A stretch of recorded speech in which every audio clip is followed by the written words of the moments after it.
भेटल किंवा काय त्या अनुषंगातून नाही, तो तुम्ही समजून घ्या. तो ठराव काय पहिल्यांदा वाचा. महापौर महोदय, मला बोलायचे, बोलू का त्या विषयावर? सन्माननीय महापौर महोदय, सन्माननीय आयुक्त साहेब, सर्व सन्माननीय सदस्य, या ठिकाणी स्थायी समिती सभापती अशोक पाटील साहेब यांनी हा 21 नंबरचा ठराव त्या ठिकाणी, मी 21 नंबर करतो, तुमच्या आता 22 नंबर या ठिकाणी ठराव मांडलेला. आणि त्यांनी बोलताना सांगितलं होतं की मागे सिडकोने त्या ठिकाणी टेंडर काढलं. आणि अशोक पाटील साहेब, आपण स्थायी समिती सभापती आहात. खरं आपल्याला माहिती आहे की महाराष्ट्र महानगरपालिका अधिनियम 76, 77, 78 त्यावेळेस अधिग्रहणाचे काहीतरी त्याच्यामध्ये नियम दिलेले संपादित. 76 नुसार त्या ठिकाणी महानगरपालिका जेव्हा येते त्या ठिकाणी कुठल्याही नवीन क्षेत्रामध्ये, तर त्या ठिकाणची संपूर्ण जमीन, ग्रामपंचायत असेल, नगरपालिका असेल, त्या ठिकाणची ती त्याच्यामध्ये अधिग्रहण त्यांना तो करण्याचा पूर्णतः त्या ठिकाणी अधिकार आहे.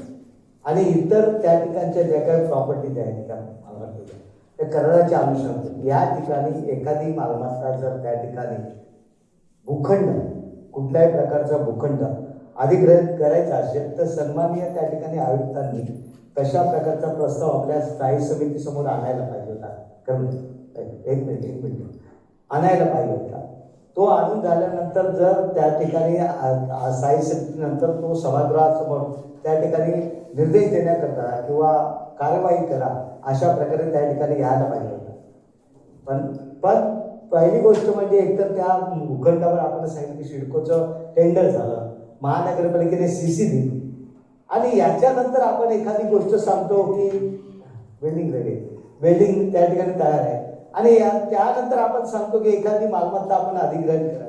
त्या ठिकाणी अत्यावश्यक सेवा आपण सांगितली त्या हॉस्पिटलची आहे, दुसरा भूखंड वगैरे मागता येईल आणि का पूर्वी झाला नाही हे आम्हाला माहिती नाही, परंतु सांगतो एखाद्याची मालमत्ता आपण त्या ठिकाणी उद्या कोणाचाही भूखंड आपण मागणार का?